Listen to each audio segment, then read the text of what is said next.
la Bible, où il s'avait logé dans les branches d'un buisson de tamaris qui avait poussé miraculeusement sur le sacré récipient et dissimulé à l'intérieur de son tronc.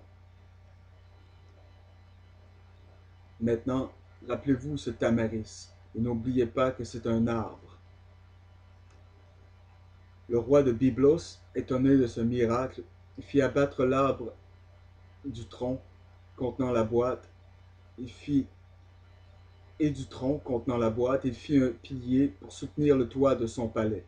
Maintenant, par magie, Isis découvra cela et, allant immédiatement à Byblos, se joint à la suite de la reine comme une infirmière pour ses enfants.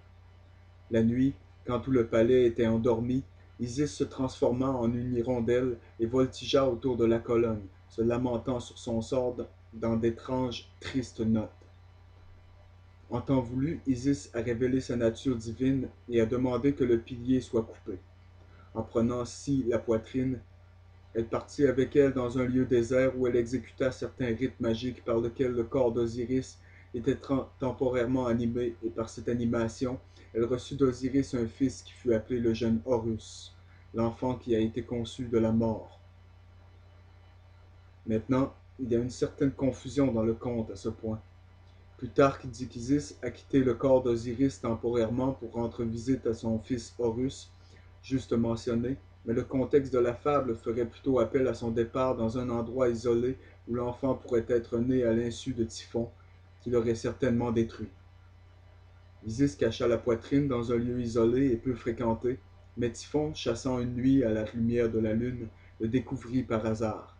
Connaissant son contenu et réalisant qu'Isis était compétente dans la magie, il décida de contrecarrer ses desseins et de déchirer le corps en 14 parties, qu'il dispensa sur l'Égypte. Maintenant, rappelez-vous 14 parties, mes amis, ne pas l'oublier. Des inscriptions sur la stèle de Metermiche, il semble que Seth ait emprisonné Isis et son fils Horus. La déesse s'est faite à dire « Je suis Isis, et je suis sortie de la maison où mon frère Seth m'a placé. » Thoth, le prince de la loi, de nouveau vint à son assistance et aida Isis à s'échapper de la maison. Est-ce vraiment une prison, ou était-ce vraiment la chambre de Seth? Thoth, aussi à cette époque, prophétisa que Horus s'établirait sur le trône de son père et régnerait sur le double empire de l'Égypte. Sur les conseils de Thoth, Isis cache l'enfant dans un marais de papyrus, ce qui le sauve de la colère de Seth. Isis, de retour après avoir laissé son fils à Butos, et façonnant une embarcation magique de papyrus, traversa l'ensemble de l'Empire. Comme elle rencontra les pièces éparses de son mari, elle les enterra chacune séparément, d'abord, cependant, les enfermant dans une momie magique composée de cire, d'encens et de semences de céréales. Elle récupéra finalement toutes les pièces d'Osiris à l'exception du phallus, ou le pénis, qui avait été jeté dans la rivière et dévoré par 3 poissons. Cet organe, Isis le reproduit en or. Souvenez-vous de cela aussi. Rappelez-vous les 3 poissons, car ils représentent l'ignorance, la superstition et la peur. Ils représentent également l'Église, l'État et la foule, et se rappeler qu'Isis reproduit ce membre, cet organe, en or, et ayant effectué toutes les cérémonies nécessaires pour assurer la vie d'Osiris dans les enfers, elle est retournée à son fils Horus et par les arts théurgiques desquels était la maîtresse, elle était la maîtresse, le sauva de la mort par les piqûres des scorpions. Horus, après avoir passé à la succession de l'homme et ayant reçu de sa mère la tradition de l'assassinat de son père, avait envie de venger la mauvaise action. Osiris est apparu à son fils dans une vision, lui enseignant les mots par lesquels il pourrait surmonter les hôtes de Typhon. Maintenant, nous sommes appelés à conclure qu'Horus rassembla autour de lui une armée qui, répondant aux hôtes de Typhon, combattirent avec eux pendant plusieurs jours, parvenant à la victoire. Typhon, selon la légende, fut fait prisonnier et remis à la garde d'Isis. Maintenant, Isis, étant sa sœur, ne pouvait pas le mettre elle-même à mort, mais le mit en liberté, ce qui exaspéra tellement Horus qu'il posa les mains sur sa mère et retira de sa tête les insignes de la royauté, Alors Thoth lui donna un nouveau casque fait sous la forme d'une tête de bœuf. Typhon alors accusa Horus d'illégitimité, mais Thoth prouva sa descendance royale. Typhon va à nouveau en bataille contre Horus. En fait, deux batailles sont mentionnées dans lesquelles Typhon est peigné et Horus reprend le royaume de son père et est considéré, au moins dans une certaine mesure, comme la réelle réincarnation d'Osiris. Donc, vous avez ici une mort et une résurrection.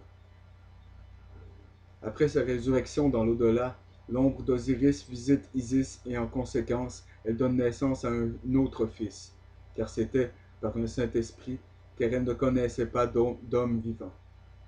Cet enfant est appelé Harpocrate, et Plutarque dit de lui qu'il est venu dans le monde avec son temps, avant son temps, et boiteux dans ses membres inférieurs. Harpocrate est généralement dépeint comme un personnage nu, la tête ornée d'une unique mèche de cheveux frisés sur le côté droit, cela étant pour les Égyptiens le symbole de la jeunesse ou l'adolescence. Il est parfois représenté avec une coiffure de plumes élaborée en portant la double couronne de l'Empire Nord et Sud. Son doigt est posé sur ses lèvres, ce que Plutarque interprète comme un geste symbolique de son état enfantin et sans défense.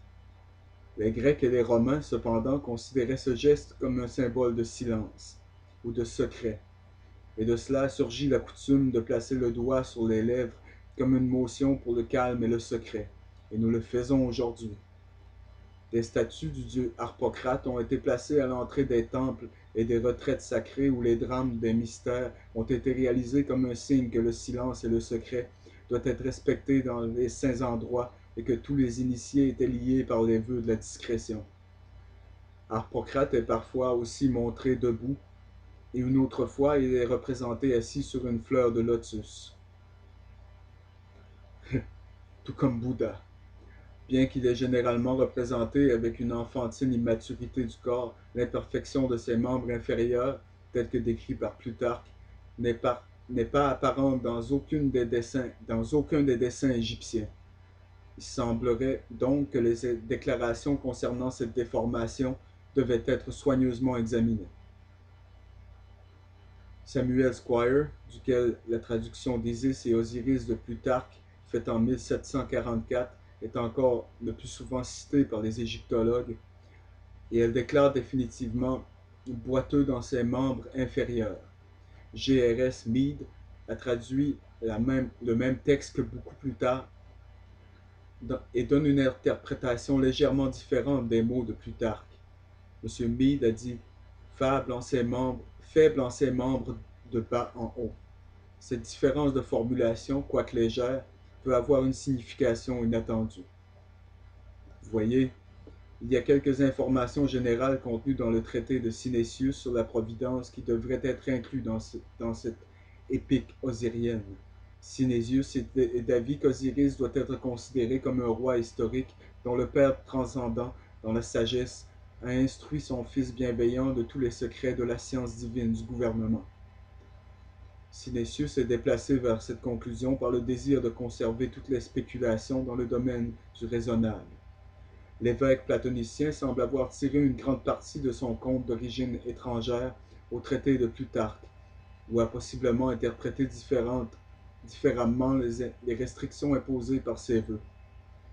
Sinésius, un prudent et consciencieux auteur, se méfiant des mythes et des fables, et présentant une prudence vraiment platonicienne dans son traitement du sujet, mais Sinésius était au-delà de la question un philosophe profondément religieux et un initié des mystères païens avant sa conversion à la foi chrétienne. Il a donc peut-être caché le vrai sens de la fable. Thomas Taylor a dans l'esprit que le traité sur la Providence a été écrit alors que Sinésius était encore un adorateur des mystères païens. Maintenant, le cas échéant, l'écriture est impartiale et digne de confiance et présente une image fidèle de la tradition mystique des Égyptiens, interprétée en termes de métaphysique platonicienne. Mais seulement l'exotérique serait autorisé à être vu par le profane. Sinésius introduit dans son récit une description considérable des différentes notes. Le livre dit vertueux caractère d'Osiris qu'il contraste fortement avec la nature vice-montée de Typhon. Il explique également en détail le processus d'élection par lequel Osiris est arrivé au trône d'Égypte. La cérémonie électionnale, telle que décrite par Synesius, est évidemment elle-même un fragment de certains rituels secrets relatifs à l'installation d'une hiérophante des mystères. Ensuite, Osiris reçoit de son père une thèse élaborée sur le caractère platonicien concernant la puissance relative du bien et du mal, dans lequel il est pleinement mis en garde contre les machinations de Typhon. Peut-être la plus importante phrase dans le traité de Synesius intervient au cours de cette thèse. Le père d'Osiris fait dire à son fils: « Vous avez également été initié dans ces mystères dans lesquels il y a deux pères Dieu. Et il est nécessaire que la paire qui est au-dessus doit être fermée quand la paire qui est au-dessous perçoit. Et quand la paire au-dessus est fermée, celle qui est au-dessous devrait être ouverte. » Maintenant, ces mots ont sans aucun doute un sens obscur et sont incorporés dans le récit que la véritable signification de l'ensemble du cycle osirien pourrait ne pas être entièrement masquée. Je peux vous dire que le sens, mes amis, c'est que les yeux au-dessus sont l'exotérique destiné au monde extérieur pour le profane, et les yeux au-dessus sont l'ésotérisme destiné à l'initié, l'adepte, les prêtres des écoles des mystères seulement. Synesius ne décrit pas la mort d'Osiris, mais rapporte simplement son exil et la restauration finale sur le trône. Dans la dernière partie de l'histoire est aussi introduit un certain philosophe qui était un étranger en Égypte. Ce philosophe prédit la chute de Typhon. Il est un témoin oculaire du recouronnement d'Osiris. Synesius dit de ce philosophe: « Lui, de même, alors apprit quelques détails sur Osiris qui allait bientôt arriver, et d'autres qui auraient lieu à une distance plus grande de savoir le temps, lorsque le garçon Horus choisirait comme son associé dans la bataille un loup au lieu d'un lion. » Mais c'est que le loup est un récit sacré qui n'est pas besoin de divulguer, même sous la forme d'une fable. Eh bien, le lion, nous le savons, a toujours été de la tribu de Juda.